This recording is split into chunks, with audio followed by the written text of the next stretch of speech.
What is social selling? How do I start social selling? What are some of the examples? What is a social selling strategy? What is social selling index? And does it really work actually? If you have any of these questions, I'm going to discuss all of these touch points in this video, so hang around. If you're new to my channel, my name is Prithsav and I create educational content for learners like you in sales and marketing. Without much further ado, let's begin.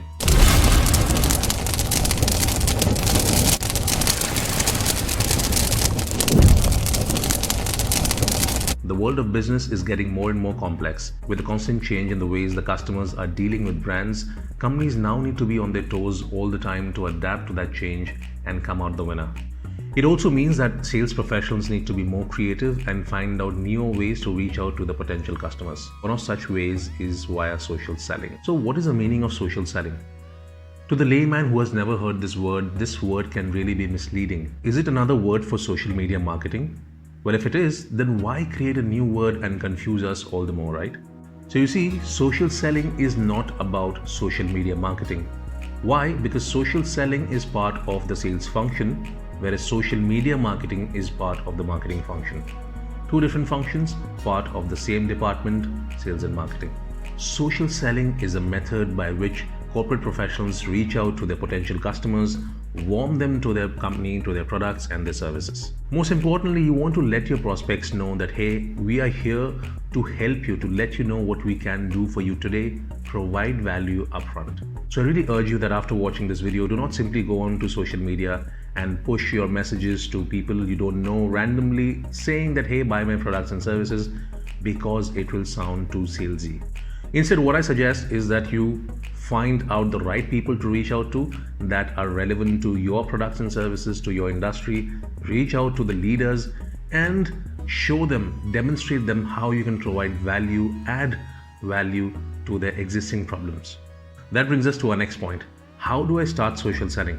Being a salesperson myself, I understand that we do not have the time to sit on the desk and do the time-consuming activities on a day-to-day basis vis-a-vis meeting the clients directly. We are people who'd rather be going out of the field, making our shoes dirty and meeting those clients, doing the thing that we do best, selling. So here is what I want you to do. I'm sure you already have a social media presence. You might not be that active, but I'm sure you have those accounts in place.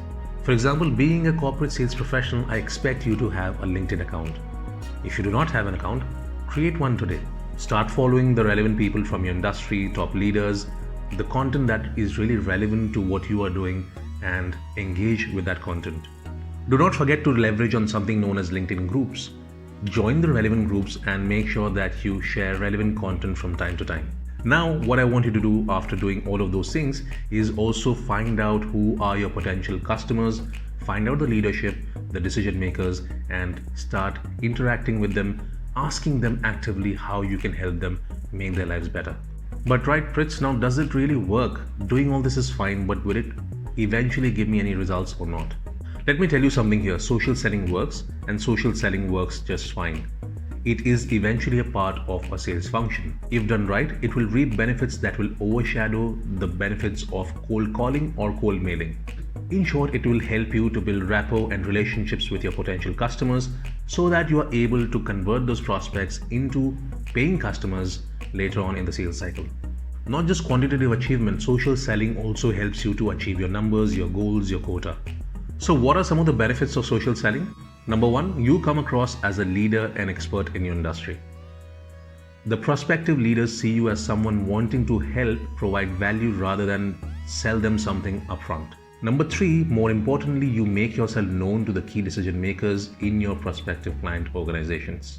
And point number four, as I said, being more laser sharp focused, you are saving on time, you are more productive, you help reduce the sales cycle and help convert those prospects into paying customers later quicker. And don't forget that by doing this, you are constantly building a pipeline of a good relationship with all of your network in your industry. This will not only help you in your current organization as a sales leader or as a sales manager or an account manager, but it will also help you take these relationships with you wherever you go, in whichever organization you work within the same industry or selling the same products and services. Let's say you're a digital marketer and social selling is part of your overall selling strategy. You go over to LinkedIn and find out the companies that already have a good online presence on the internet. Next, you shortlist some of these companies and Run an internal audit to find out the website health of these companies. Upon running the audit, you find out there are certain things that are not good, not working well, they are in poor condition, and you can help these companies by leveraging your knowledge and expertise, help them get more website traffic, or help them sustain the current inflow of the traffic. The next thing you do is you find out who are the CEOs of these companies and send them a mail, or maybe an in-mail, or maybe just a message on LinkedIn and say, hey, these are your current problems and I can help.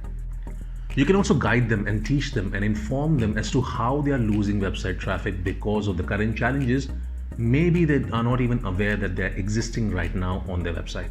Now, there are two things you can do here is that A, you share relevant information with them without any expectation, purely out of wanting to help them. This information will help them solve their problems right away or maybe in the near future.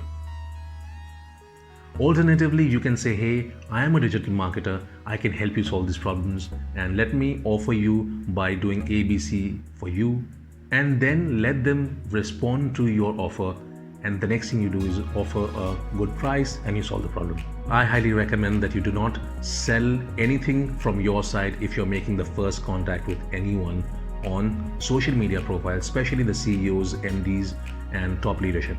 Because without knowing you, who you are, what you can do, what your USP is, what your strengths are, and what you're here to offer, they will consider your sending them messages to sell your products and services pretty cold and outrageous. Maybe they will also mark you as spam. Which brings me to my next topic, which is Social Selling Index. SSI or Social Selling Index is nothing but a tool, a metric to find out how you are performing with your social selling activities. As I said, you can always quantify everything that you're doing on social media platforms with the right social selling tools available today to you. There are tools like Buffer, SocialPort, among others, that you can explore and find out how you can use these tools to your benefit in your efforts of social selling. Mind you, there is no sponsorship from these guys. I'm just sharing this information with you because I feel that these platforms are good. They can help you get off your feet right away, especially if you're managing many social media platforms at once. If you're someone selling B2B products and services and only interested in LinkedIn, then go on to the LinkedIn Sales Navigator and do the same things on this platform alone. Now, LinkedIn SSI has 4 parts and each one is allocated 25% towards completion of your SSI activities. Number 1, building personal/company brand on the platform. Number 2, finding out the right people, the right contacts to reach out to that are relevant to your industry and what you're doing, what you're selling. Point number 3, engaging potential clients with relevant content and insights on a regular basis. You can do this via posts, articles, or LinkedIn publishing, or maybe even commenting on other people's posts. Point number 4 is building relationships with the right and relevant industry leaders that can help you to leverage this position later and convert those prospects into paying customers. Well, this really brings me to another topic, which is social selling strategy. What is it and how do I go about it? Simply put, social selling strategy is nothing but a plan that you put in place in terms of how you're going to spend your time on relevant social media platforms, how you're going to engage with potential customers or the current prospects and convert those people into paying customers later on, help reduce the sales cycle and be more productive, achieve your goals, overachieve your goals, make more money. So what are some of the things that you can consider when making a social selling strategy? Number 1, what platforms you want to use to reach out to your prospects. Not every company needs to be on LinkedIn, not every company needs to be on Twitter or Facebook or Instagram or even Pinterest. You need to find out what works for you and start with that. Number 2, how are you going to engage with your prospects? Are you going to keep it casual or are you going to keep it formal? What kind of content you're going to share from time to time? Point number 3, how are you going to incorporate these activities into your existing sales funnel? How are you going to put these leads or prospects into stages that are already set by your organization? How are you going to move these people within the sales funnel? Another point that you can think of is how are you going to add value to these people in the different stages they are in your sales funnel. For example, someone could be, let's say, in an entry level whom you have just reached out for the first time. How are you going to add value to their life? Someone could be, let's say, a sales qualified lead. How are you going to add value to these people? Let's say some prospects are MQL, which is marketing qualified lead. How are you going to reach out to these people? How are you going to talk to these people? How are you going to add value to these people in the relevant stage of your sales funnel? Now, let's say you have done your part. These people respond to you differently. You're reaching out to them, you're sharing content, you're adding value, but not everyone will respond the same way, be receptive of your messages the same way. Someone might appreciate you, someone might say, hey, I need a demo, I want to go ahead, I really love this. Someone will mark you spam, someone will say, hey, do not contact me again. Someone will praise you and share what you're doing with other people. How are you going to deal with the responses you get from these people? What messages are you going to share with these people which are relevant to the response they are sending you over time? In short, what is your plan to nurture these people who have interacted with you in some way or the other? This is where I suggest that you should work with your marketing and create a plan, a content strategy plan, a content management plan, have a content library in place so that you do not have to scour the internet and look for the relevant information every time you want to help a particular client. With the help of a content library, it makes your life easier. You have all that content that you need to share with the relevant people from time to time. Mind you, being a salesperson, you do not have all day to do these activities. You have other things to do. You want to update your sales force, you want to update your automation, you want to update your emails, you want to send those reports at the end of the day, the sales activities you have performed during the day. To make your life easier, it's important that you work with marketing and take your social selling to the next step. Well, that's about it, guys, on social selling. Let me know what you think of this video. Is there anything that I've missed sharing with you on this particular video? Share that in the comment section. Also tell me how you handle social selling. Are you doing anything at all right now as a corporate sales professional or even in your own business to reach out to your prospects? Before you go, guys, do not forget to give this video a thumbs up, subscribe to the channel, hit the notification bell icon. That way you'll never miss any video coming out of my stable in the future. This is also a way of you telling YouTube that, hey, this video is valuable and it is relevant to the people who are watching such videos on YouTube, and the YouTube algorithm will push these videos to those people. That's about it. I'll catch you in the next one. Until then, adios.